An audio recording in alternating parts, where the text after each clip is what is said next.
Hello and welcome to today's Ramblings of a 42-Year-Old Man. Today we are going to continue our Final Fantasy series. We're going to jump a little bit away from the mainline games and jump into some of the side games that started getting created in the very late 80s, early 90s. The Game Boy had come out for Nintendo right around this time, and so after the success of Final Fantasy 1 and Final Fantasy 2 in Japan, they were looking for a kind of a game, Final Fantasy kind of type or RPG type game to put on the Game Boy. And in Japan, they created this started the series called Saga. And the very first Saga game they released in Japan in 1988. Around 1990, when Final Fantasy was kind of blowing up here in the U.S., the first Final Fantasy game came out here to some massive success. They decided they needed a Final Fantasy game on the Game Boy in the U.S. So what they did is they took the Saga game that had a lot of the same people that were working on Final Fantasy 2 worked on this game, and they wanted to bring it over to the U.S. as Final Fantasy. So what they titled it is Final Fantasy Legend, or The Final Fantasy Legend is the first game, and it was brought over to the U.S. Game Boy in 1990. So the people working on this one are a lot of the same creative crew as Final Fantasy 2. And as a result of that, the system, the battle system, the leveling system, things like that are very similar to Final Fantasy 2. So again, no experience points, no leveling up. The way that you make your characters more powerful is by other means. And we'll get into how some of those things work here in just a second. But the designer on the Final Fantasy Legend is Akitoshi Kawazu. Worked on the battle system on Final Fantasy 2, which is how that got carried over here. Nobuo Uematsu comes back for music from the Final Fantasy series. And again, similar to Final Fantasy 2 in play style. So in this case, you're choosing 4 characters. Actually, really what you're doing is you're choosing one character at the beginning out of 4 different classes. You've got humans, you've got mutant, actually you've got human, male, female, mutant, male, female, and then you got a 5th one out there, actually the monster class. Humans, the way that they level up, again, no experience points, no leveling system. There are items that you can buy that will raise your hit points, they'll raise your strength, they'll raise your agility, and then of course you've got items that you can equip that will make you, the stronger the weapon, the more you'll hit, the stronger the armor, the more you can defend, stuff like that. Mutants, on the other hand, the way that they level up is similar to the Final Fantasy 2 version. What do? If they're casting magic spells, their magic's going to get higher. If they're attacking with a weapon, their strength's going to get higher. They each have a set number of abilities that they can learn, and those abilities can be learned, forgotten. Like they'll rotate around constantly as you're doing battles. You have really no control over how that works. And then monsters are very unique in the way that after battles end, a meat will drop, and your monster character can eat the meat and turn into a different monster. I don't know that it's random. There may be a set way to being done, but it seems very random. Just because you eat a monster meat of the certain monster, you're not turning into that monster, you're turning into some other kind of monster. And then if you eat a different meat, you'll turn a different monster. Best way to try to get the better ones is hope that one of the bosses drops the meat. If you get their meat, you're probably getting a stronger character. So another difference here versus some of the mainline games, weapons have actual uses to them. So instead of buying a weapon that you can use nonstop until you find a stronger weapon, you'll buy a weapon and it's got 50 uses. After 50 uses, that weapon's gone. You gotta go buy another weapon. Same thing with abilities. Like for mutants, they have a certain number that they can use their abilities. Same with monsters. There's a certain number they can use their attacks. But different than humans, if they stay at an inn and rest, those abilities will regenerate. So let's say you have a fire ability spell of 20 uses. You've used 10 of them, you're down to 10. You go sleep in an inn, you're back up to 20. Weapons don't do that, but abilities and monster skills do. Same random battles that you would see in the other Final Fantasy games, and your battle system is a little different. Instead of having everybody kind of lined up on the side with monsters on the side, you got monsters on the screen, and your stats and stuff are at the bottom. You don't actually see your characters. It's kind of more like the Dragon Warrior style of view. So the story for Final Fantasy Legend 1 is pretty slim. There's a large tower right in the middle of this town that you guys are at, and you have decided that for some reason that's not really even specified necessarily in the game, you need to climb this tower. You want to see what's at the top. You want to know what worlds there are. So you continue through your world that you're at until you have access to open this door to start going up the tower. Every time you go up the tower, you'll come to a new world. You'll have to do something in that world to be able to unlock the next part of the tower to be going up. They leave 4 separate large worlds I mean, large for a Game Boy game. They're not huge, but, you know, 4 separate good-sized worlds, and then as you're climbing the tower, there's little offshoots here or there as well. But pretty streamlined game, 10-hour game probably to be able to finish pretty quick. And by the end of it, you get to the top, you're fighting whatever the final boss is at the top, and then game over. 10-hour game. It's pretty fun. So that's the first Final Fantasy Legend, which will continue on with the next Game Boy release that we had after that, Final Fantasy Legend 2. So Final Fantasy Legend 1 has enough success that they're going to continue that series. So again, in Japan, 1990, they released the second Saga game. It was not called Final Fantasy over there. It's a Saga game. But they bring it over here in the US, 1991, as the Final Fantasy Legend 2. Same designer, Akitoshi Kawazu, same music. Nobuo Uematsu does bring a secondary person to work with him called Kenji Ito. And this game has the highest reviews of the Legend series, which has a total of 3 games. This is the one that most people think is as the best one. Gameplay, pretty much very, very similar to the first one.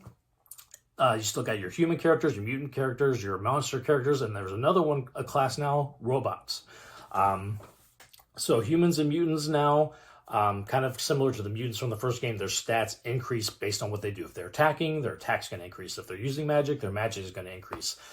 Mutants have 4 ability slots that they can use. And that 4th ability slot, instead of the first game where every ability could drop or fall off, in this one, the 4th slot is the one that can change. So if you got abilities you really like, keep them near the top, and that 4th slot will change during battles. You know, so if there's one you don't like that much, stick in that 4th slot. It'll go away. Monsters work the same way.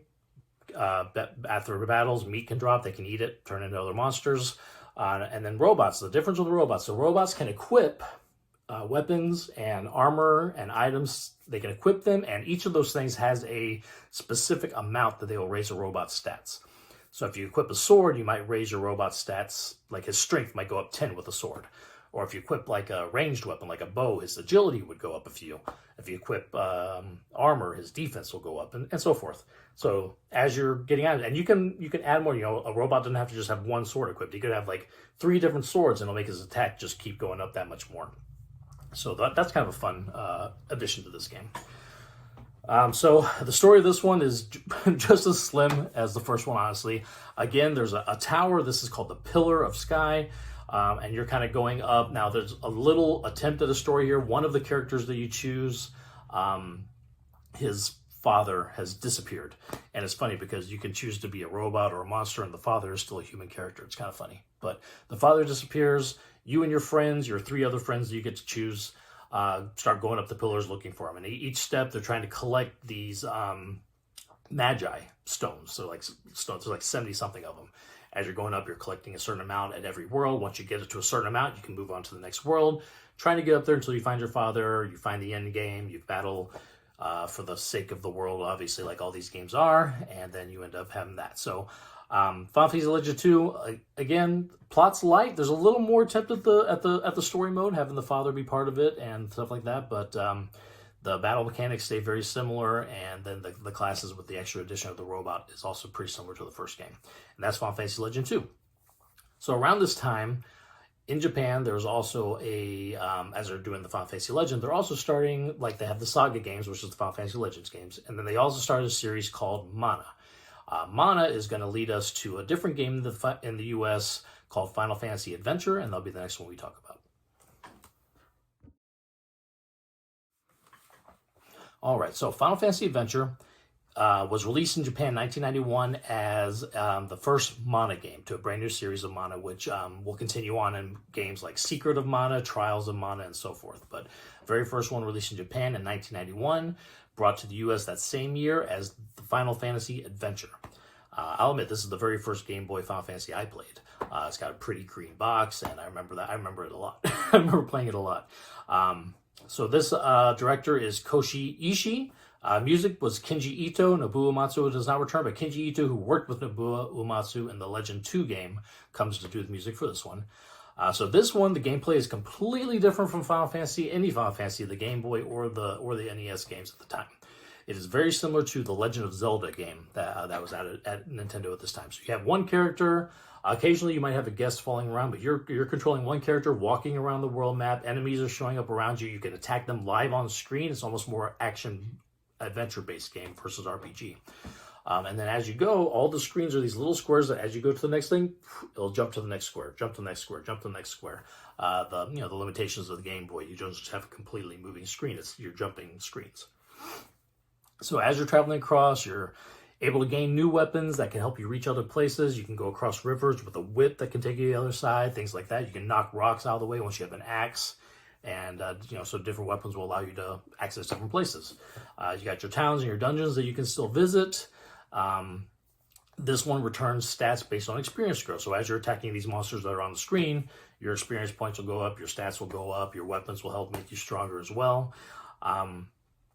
So the story of this one also very light. You start off as a prisoner, and you're hearing that somebody is trying to destroy the Tree of Mana, which can destroy the world. So you escape prison.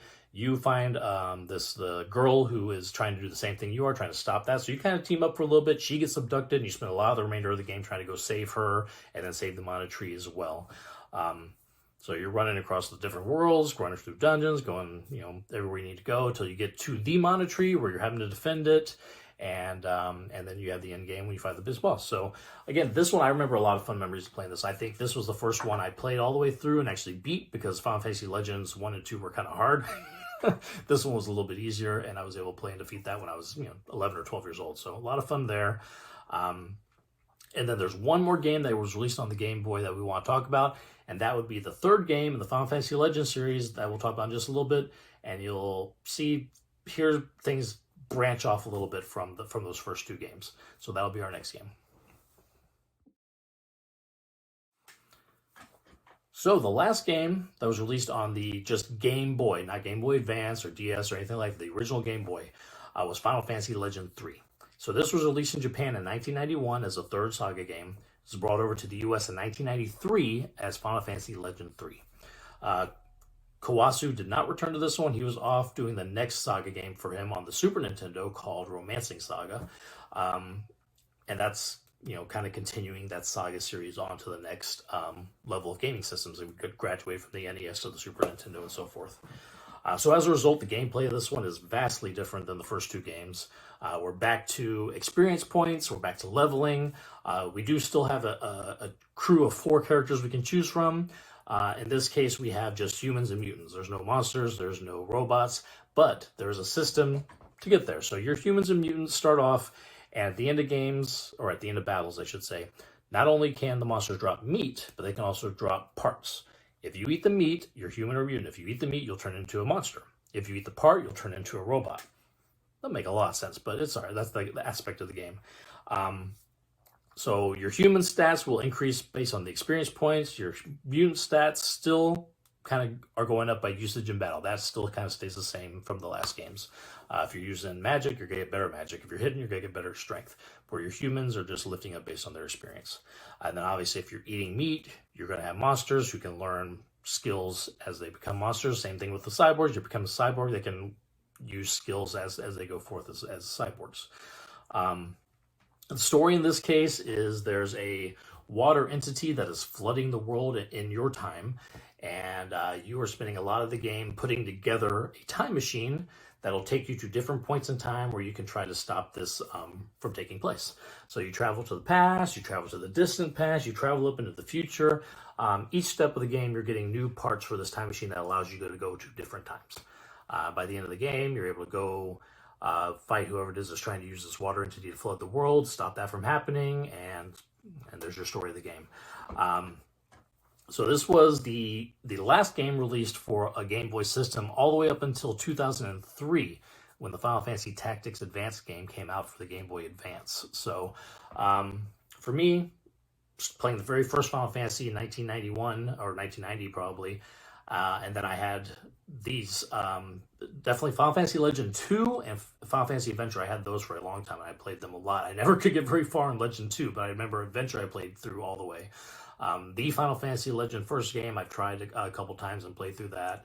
And then the Final Fantasy Legend 3, I got like, when I was 13 or 14 and played through that as well. So I played all of these, all are fun, just real quick games on the Game Boy. And I recently played through a re-release of all three of those games on a collection of Saga, the Final Fantasy Legend app on my mobile phone that had all three games in it. So I went through and played through all three and beat all three, and they're still, they're fun if you are into old school games. They're obviously old school Game Boy games. They're black and white. There's not a ton of story. There's a lot of random battles. If you're into that kind of fun game, that's fun for you, then that you would enjoy those.